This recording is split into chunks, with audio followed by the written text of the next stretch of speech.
Delisha Pruitt. I am an associate professor at Central Michigan University, where I teach family medicine. I'm also a family doctor that has been seeing patients for 20 years. You are being asked today to participate in a research study that aims to educate African Americans on the options at the end of life. You'll be asked to take surveys. There's a pre-survey that you should take right now prior to our live video. So if you look into the chat, there will be a survey. The pre-survey will be done. We will do a live video, and then afterwards we will do a post-survey. The purpose of this survey is to survey adults about their knowledge of the end-of-life options, as well as to provide education in this area to the African American community. If you agree to do the studies, you'll do the survey. None of this information will go outside of our survey team, and there will be no identifiers associated to you. At the end of this study, a donation will be given to your church, and also a donation and a gift card will be given to you. You will be voluntarily doing this study, and all your information will be kept confidential. We will determine whether or not the video of this study is helpful in educating about the end of life. So at this time, please see the link or start the pre-survey, and I'm going to start the live video. Again, my name is Dr. Delisha Pruitt. I'm an associate professor at Central Michigan. This video is designed to educate you on preparing for the end of life. We plan for many major events in life, like the birth of a child. We choose a name, we get the baby's room ready, we have a baby shower, and we get clothes and diapers all before the baby is born. We prepare for weddings. We get a dress and a tuxedo months before the wedding. We choose the place where the wedding will be. We buy rings, we select those who will be in the wedding. Even vacations are planned ahead. You decide where you want to go. You decide if you will fly or drive. You then will research about fun activities in the place that you're going. All of this is done prior to the event. I know that death can be a scary thing to talk about, but it's a normal process of life. Today, I'd like to talk to you about planning for the end of life. This too is as important as any other major event in your life. I recommend a 3-step process that may be helpful to you in your preparation for the end of life. This 3-step process, step 1 is plan for the end of life. During this phase, you think about what will happen at the end of life and you discuss it with your family. Step 2, you prepare for the end of life. During this phase, you move towards action. And step 3, you participate in the end of life. You actually participate in your own decision-making at the end of life. Now, let's talk about step 1, planning for the end of life. This is the contemplation phase. We want you to start to discuss with your family life after death. We want you to talk about the end of life. What do you want to happen when you die or when you are dying? How do you see your family functioning when you are gone? Do you have enough money to cover your funeral or burial costs? How can you better prepare your family for your death? Who will make decisions for you if you can't make them for yourself? And how will you choose that person? These are all questions you have to ask yourself while you're thinking about preparing for the end of life. Even if you have made some plans for the end of life, and some of you have, I know. If you have an insurance policy, you should discuss this with your family. Where is the information from the insurance policy housed in the house?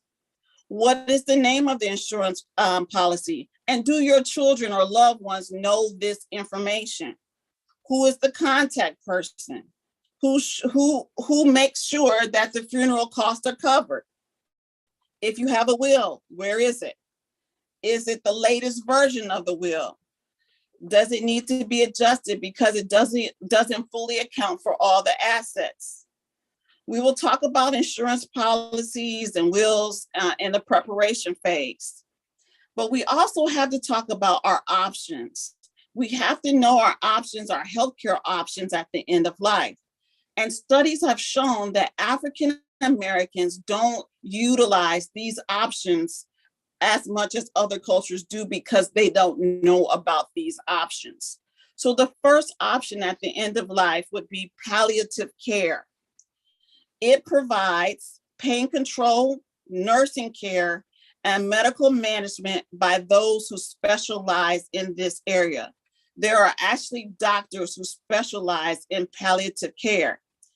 Palliative care can be used early in a disease state while a patient is still getting treatment to prolong their life. For example, a patient may have stage 3 cancer, which means it hasn't spread all the way through the body, but it is advanced cancer, and you can get palliative care. It doesn't mean that you're dying, but you got some care for your cancer. And it includes needed testing that helps us understand and manage distressing clinical complications. Palliative care improves the quality of life for patients with life-threatening illnesses and for their families. It can be provided whether the illness is curable, chronic, or life-threatening. It aims to relieve suffering by identifying, assessing, and treating pain and other physical, psychosocial, and spiritual problems. Palliative care can be administered in conjunction, so at the same time with curative treatments. So you can get palliative care at the same time as chemotherapy or any other treatment at any stage of the illness. You could choose a palliative care doctor if you had a concerning diagnosis, but were not necessarily dying. A palliative care doctor can make sure that your pain was controlled and that you had the social support around you to get the things that you needed. For instance, maybe a medical bed if you needed one, or medical equipment that you needed. So that's what a palliative care doctor does. Now, hospice is a little bit different because hospice care is a type of palliative care. The difference is with hospice care, curative treatment is no longer beneficial or desired.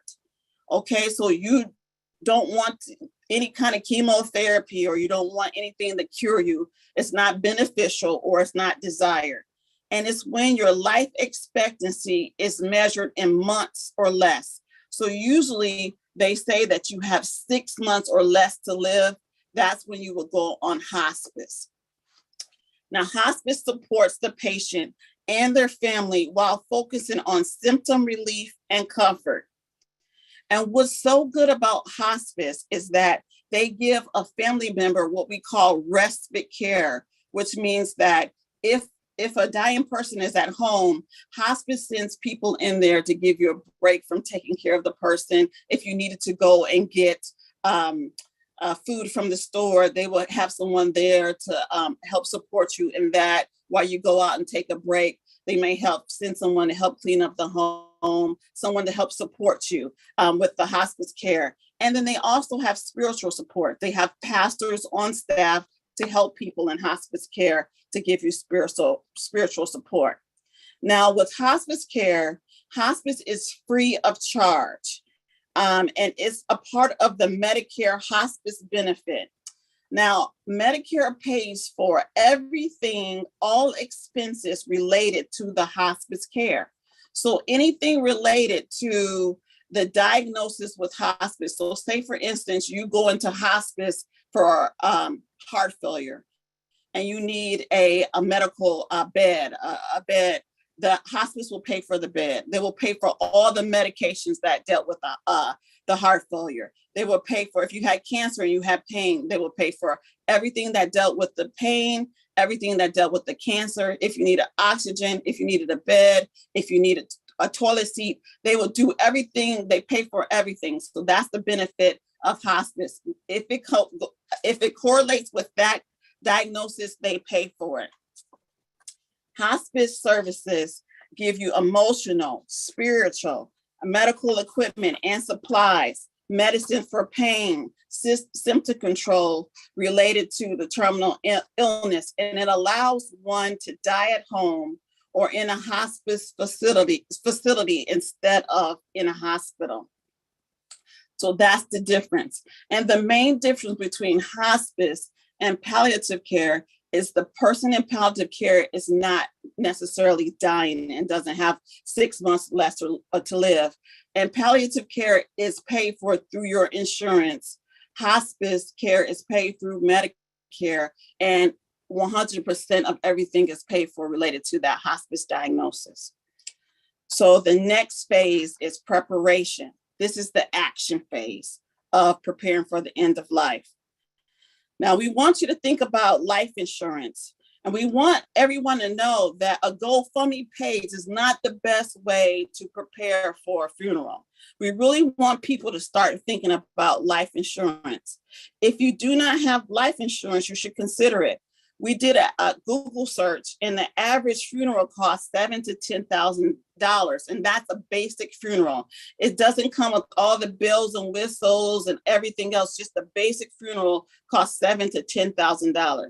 Having a life insurance policy could potentially decrease the financial burden of the funeral costs on your family, and it could also provide money for your children. The next thing we want to talk about with preparation for the end of life are advance directives. The purpose of advance directives is to have a patient autonomy or control at the end of life, or during periods of incapacity and at the end of life. For example, if you were unable to make a decision for yourself, an advance directive tells people what you want at the end of your life, and you make these decisions prior to even getting sick. The purpose of the advance directive is to make sure that your wishes are known. It formally specifies your care preferences, and you tell exactly what you want to happen and how you want it to happen. You can name proxies for making health decisions for you. You can say, if I want this person to be the first person to help make the decision, and if that person's not available, they have multiple slots where you can put people in who can make decisions for you.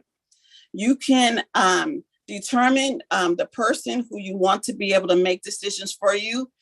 In your doctor's office, they have advanced directive forms that can be picked up and filled out in your doctor's office. You want to be able to make sure that you discuss whoever you decide is the person who will make your decisions for you. You want to discuss this with your family. This should not be a shocker to the family members that you chose someone to make the decision and everybody thought it would be the oldest child, and it wasn't. This should be a conversation that you should have with your family members about who would be the person that will make decisions for you. There was a study that was done, and it was talked about the barriers for completion advance directives among African-American people aged 25 through 84. And this study was done in 2012. And what they found out is that most African-American people say that they want their close relatives to make decisions for them at the end of their lives. That makes sense, right? We always want someone close to make decisions for us.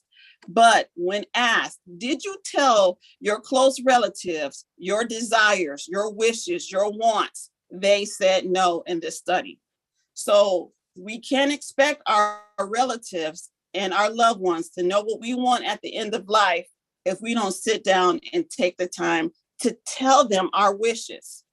Every year when you go to a Medicare annual exam, the doctor should be talking to you about advance directives and giving you paperwork to fill out for your advance directives. And then you take it back to your doctor's office. Once it's filled out, it'll be put in the electronic records for everyone to be able to access, and even the hospital to access, so that they'll have your wishes. The advance directives can be changed at any time. You can make changes and change the people you want to make decisions for you at any time. Okay. The last thing we want to do is think about power of attorney and think about wills. Now, the most important thing we want you to think about when it comes to wills is, do you have any assets, a car, a house, cash, retirement account? If you have any of those things, then you should actually have a will that delineates who gets what, so that family members won't fight with each other about what belongs to what person. So a will can cause lasting peace in a family if a family member, if the dying family member can make a will to make sure that everyone knows where asset goes. And a lot of people think, I don't have any assets, but like we said, if you have a car, that's an asset. If you have cash, if you have a retirement account, all those things are assets that you should consider having a will about. The final step is participate in decision-making at the end of life. You want to inform your family about your decisions at the end of life. And you want to be very clear, because you've already filled out your advance directives, and it's going to say you want or you don't want to breathe a machine. Do you want or you don't want to feed and tube?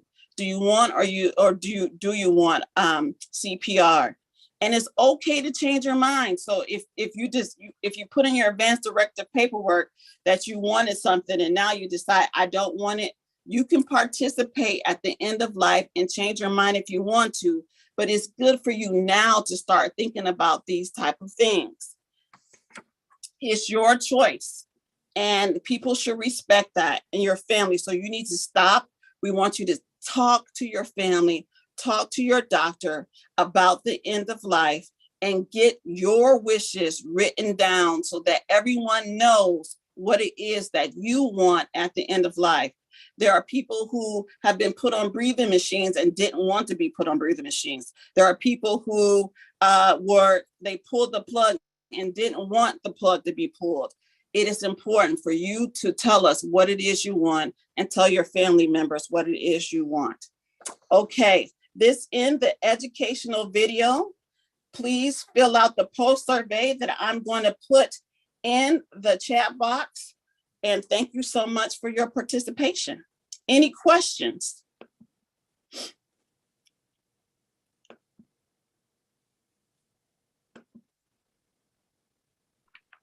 Dr. Pruitt, we don't have any on social media. I see a few people unmuted themselves. I think we have some from Zoom. Thank you. You're welcome. I have a question. Yes. I've heard that wills can be contested, and also are wills public knowledge? Wills can be contested. They're not necessarily public knowledge, but they can be contested depending on, depending on, when you did it. Sometimes people can say that you weren't competent when you made the decision. So wills can be contested, but a will is a legal document. If done correctly, especially with the lawyer, it's legitimate, and it's a legal document, and people will have to work very hard to show that something was wrong with that will. So I think a will is a safe place something that's very safe to do, and okay. It's legitimate. That was going to lead to another question that I have. So my employer offers a program where we have access to legal services. And one of the things that they share with me is services where you can actually go online, enter all your information, and it creates a will or whatever or legal document. So anyways, it creates a will for you. And then you're supposed to take it and have it notarized.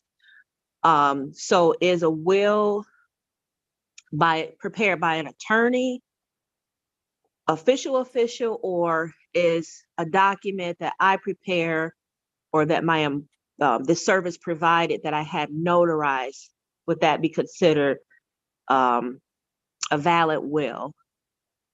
I think it's a Does that good make question. sense? I think you would have to talk to a lawyer about those particular things. This is what I know. I know that people have written Okay. wills also, that people have. And I do know that a written will and you having it notarized probably would give it a lot of legal backing. So I think that would be good. I think written by a lawyer would make sure that it's really beefed up and have all of the legal strength behind it. But if your job has something like that and you get it notarized, I think that does put some legal backing behind it. And so I think if that's what you can afford and that's what you have, I think that's better than like having nothing. And because I think right now in our culture, one of the things I noticed, and the reason why I started this short video was because when I would see patients in the hospital, we had like people were like dying at the bedside and we're asking them, what do you want? That is not a good time to start discussing end of life when people are dying. People are like in high emotions and they're not doing well and can't make good decisions. It's best to make these decisions when your mind is clear and when you're healthy. What do you want at the end of your life? And so I think having some documentation is better than no documentation. And right now in our culture, we don't even talk about the end of life and we have no documentation. We have multiple children in the hospital fighting about what decisions to make. And it is very difficult and challenging. So I think just making the steps that you're taking is wonderful. All right, thank And you. way ahead of most other people. Do you suggest that all of your family members get a copy of your power of attorney and advance directive so that people are clear? I mean, you're like your immediate family. I recommend that. Close. Yeah, I recommend that there's a family meeting at least. I don't know if they need a copy, but definitely that there's an understanding who's the person who's going to make the decision and that everybody's on the same page about that. So there's no argument about, who's making the decision, who's the power of attorney, who has the executor of the estate, who's going to do this. And I think as long as everyone knows and understands who that person is, I think that brings peace to the family compared to the youngest child is the decision maker, but the oldest child expects to be the decision maker. And then there's strife when, the parent dies. And so I think if there's a family meeting just to discuss it, this is a big step in the right direction. Mm-hmm. Thank you. Delicia, what happens if someone doesn't have a will, just simply refuses? What happens? So then it's left up to family members to, divvy out things and decide. And that's where this fighting comes from. I mean, I've seen quality families that are close fall apart over these kind of things, stuff. And this is what you don't want is families to fight and fall apart over things and assets. And so sometimes families don't have a will. And so if they work together, you can sell all the assets and then split it by 5 kids, equally. But what happens a lot of times is, people will come in and grab mom's fur coat and grab all the rings and somebody else grab all, somebody then is out and doesn't get anything. And then there are hard feelings in the family because of this. So that's what happens a lot of times. So if you end up having siblings suing other siblings for money and assets, and that's what you really don't want. Is that when they would be forced into probate court? Because people throw out probate court, but I don't understand what probate court does. And see, that legal part is the hard part because I'm more on the medical part of it. I can tell you that when there are no advance directives and the family members are fighting each other about what should be done for a parent in the hospital, and if it's really bad, the hospital can actually appoint someone to be the guardian over a parent and take all guardianship from the family members. And this has happened to one of my, own personal patients where, they they liquidated the whole family's assets, all the money and everything, and took guardianship away from the family because of a situation like this. And that's a terrible situation. And they took the house, the cars, the everything. And now some guardian is in control over the loved one because of family dynamics. And that's what you don't want. Alicia, a trust is better than a will.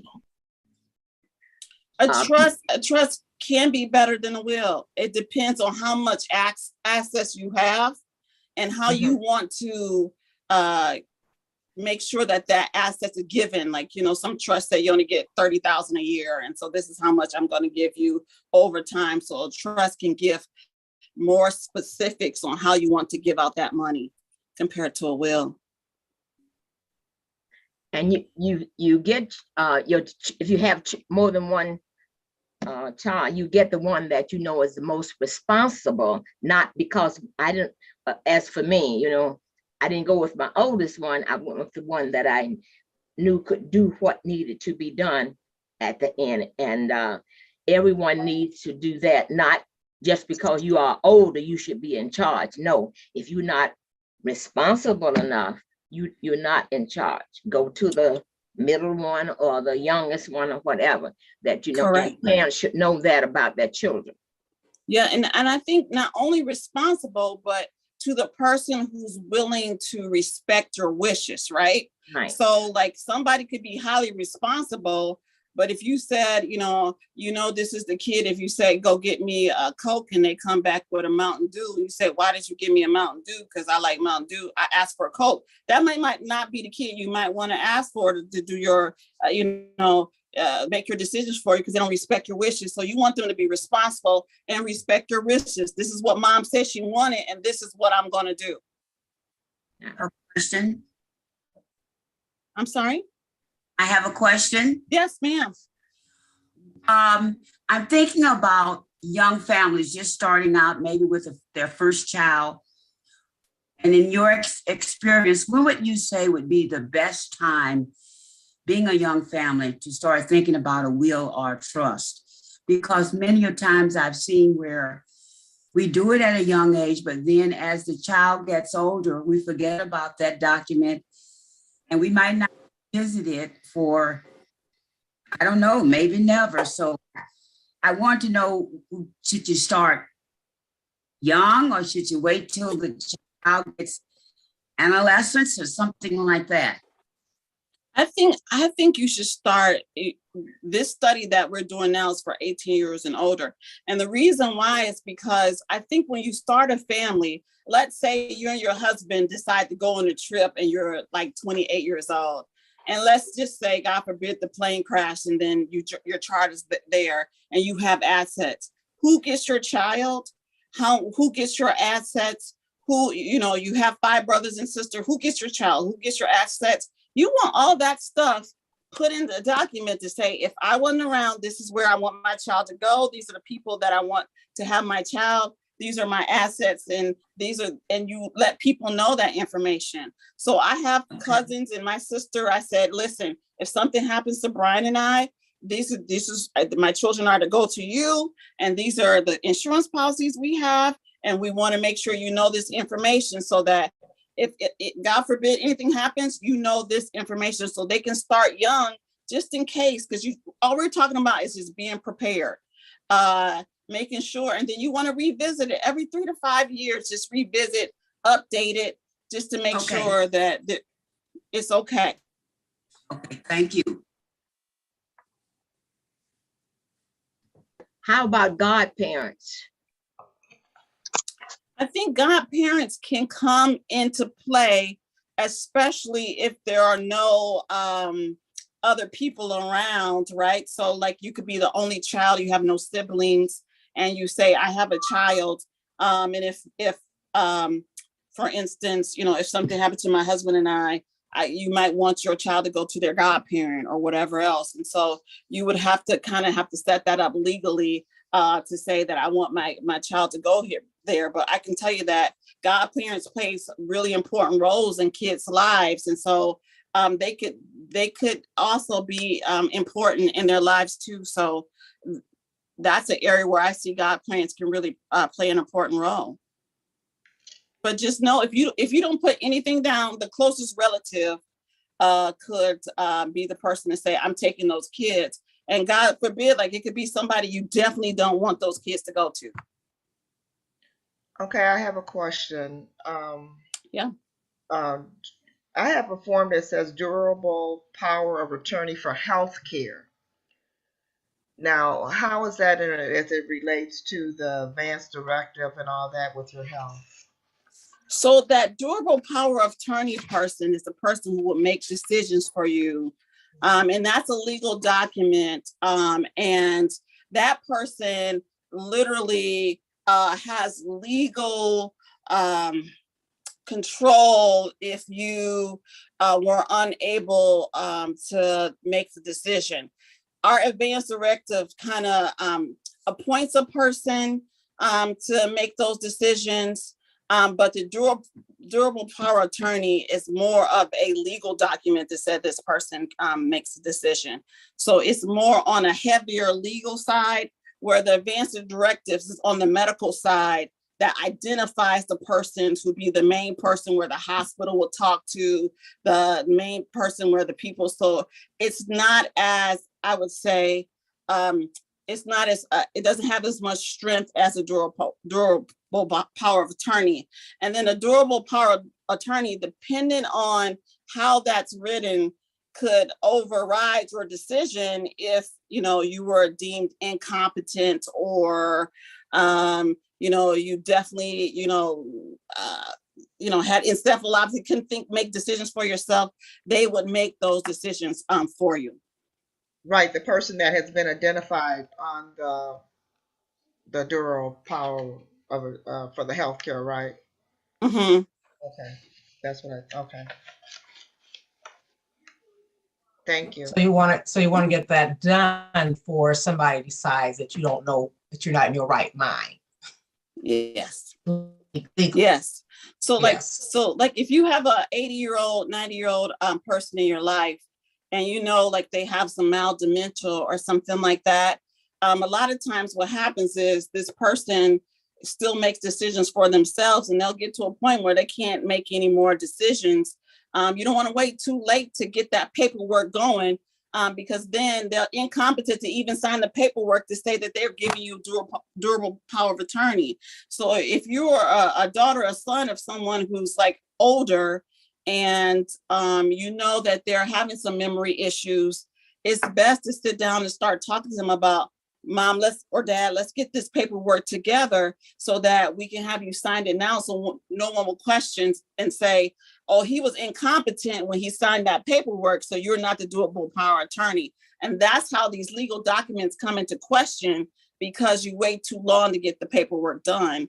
And parents, if they can trust you and trust that you'll abide by their decisions, they'll give you that power to help them make decisions when they can't make them for themselves. Yeah, that's one thing that we did.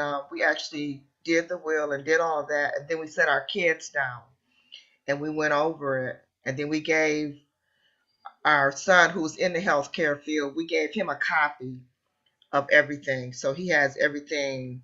And I basically told him it was the active food clause in there. If they didn't do what they're supposed to do, they wouldn't get nothing. Just kind of like being funny, but I like it. Do what I want you to do. Yeah, I like it. I love it. Any more questions? It's really good to have more than one person know about this too, because if that person, something happens to that person and they don't know what you've done, your legal papers and not, it's for a lot more confusion. And also for the life insurance, if you don't have a life insurance policy, if you're looking at funeral arrangements, that sort of thing, and you do have money in the bank or money in some other kind of accounts, those might not be open to you until way down the line. You might have to go to court. You may have to court to open those. So the funeral expenses, might fall on the family. Correct. Yes. And so this is I think that's another something that you have to think about, because that might be one of those times where you say, Mom or Dad, let me add my name to the account, just in case something happens, we can pay these bills off for you at that time. And again, if you have a good relationship and they know that you're going to respect their wishes, they will do something like that. But you make a great point. You may not have access to accounts or anything if you guys don't discuss this, because this is an important topic where you say, and in our culture, we don't discuss it. I think in our minds, if we discuss it, it gives it more life or more power or whatever. It's really hard to describe what that issue is, but we have to discuss it, because if not, we end up in these weird situations that I believe other cultures aren't in, because they discuss end of life. Alicia, Yes. what would happen with a person all by themselves, no family, very elderly, not in a nursing home, and you just so happen to find them deceased? Someone, it happens all the time across America. So I often wonder, how is that initiated through the government and public area? Yeah, so they usually try to find the next of kin to let them know, and they'll go down like multiple generations of people to try to find the next of kin and where they are. And then, I'm sure the government keeps a lot of people's money if they can't find them. But yeah. I think they try the next of kin to try to find people that way.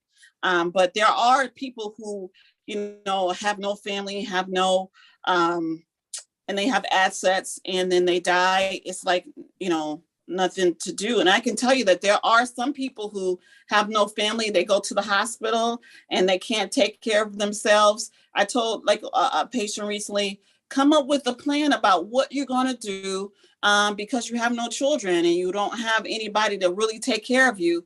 Let's come up with a plan now, so that at the end, it's not like somebody just puts you in a nursing home, liquidates all your assets, and then you're stuck there. And that's what happens to a lot of people who don't have kids or family to take care of them. When you're deemed unable to take care of yourself, the state will come in, liquidate all your assets, take your house, take your car, take your banking account, take everything, put you in a nursing home because they say you can't take care of yourself. And then they'll pay for the nursing home for you with those funds, and then liquidate everything for you. And you don't choose a nursing home. It's the next available one that's open. That's the one you'll go to. And that happens. So it happens to people all the time. Thank you.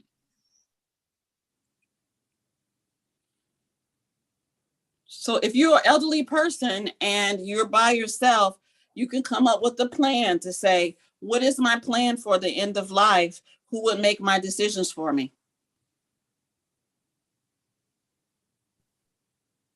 Do we have any more questions at this time?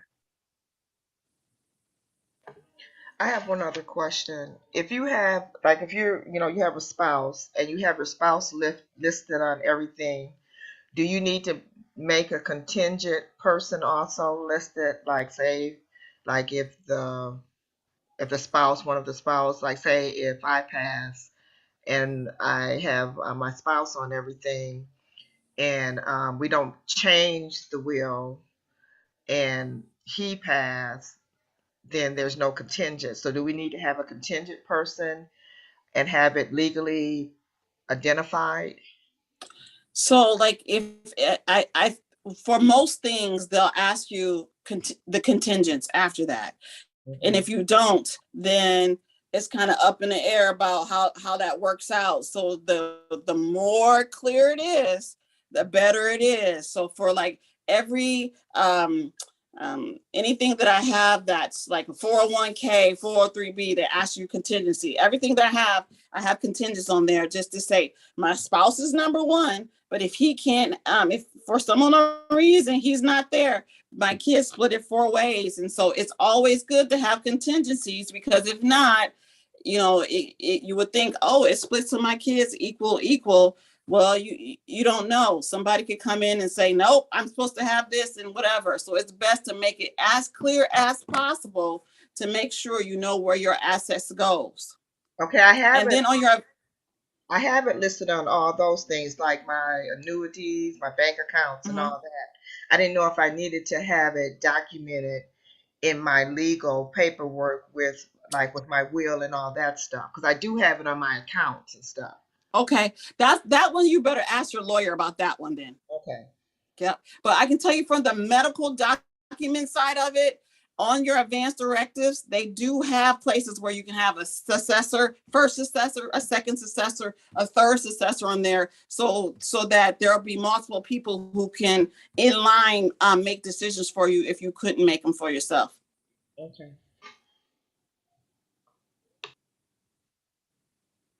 Okay. All right, any more questions? Okay, thank you again, Dr. Pruitt, for Thank you. Thank you, Dr. Pruitt. for reaching out to us for this partnership.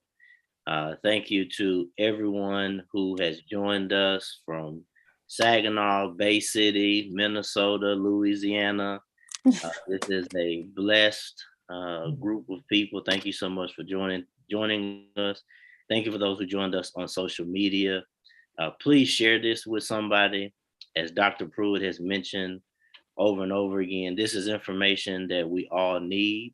All of us, unfortunately, probably can identify with the story she referenced in general, that when people don't have some of this written down, what can happen to families when the time comes. Not if that time comes, but when that time comes. So let's apply this information ourselves, Yes. share it with people.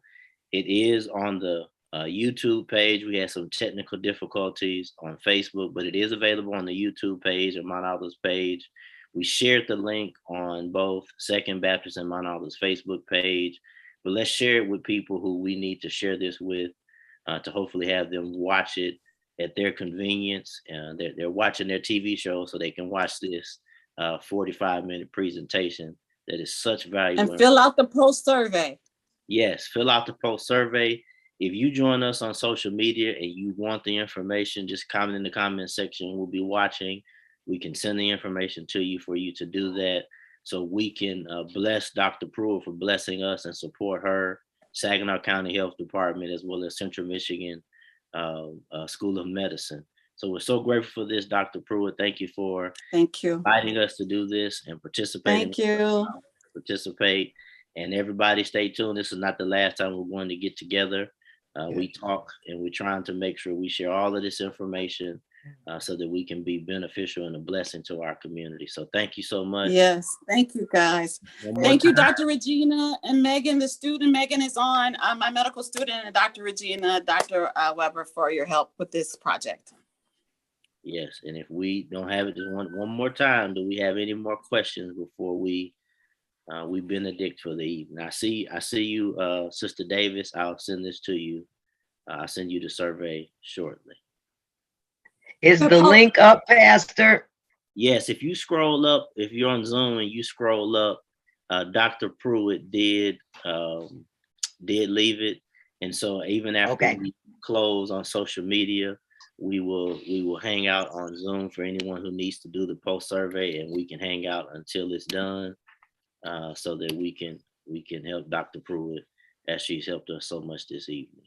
So which one is the post survey? The 729 one or the 714?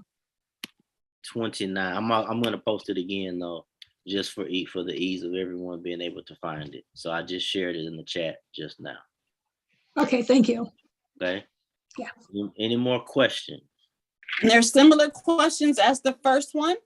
It won't ask you like demographics, but there's similar questions. They just want to see how much you learned from the video. So was it just 2 questionnaires?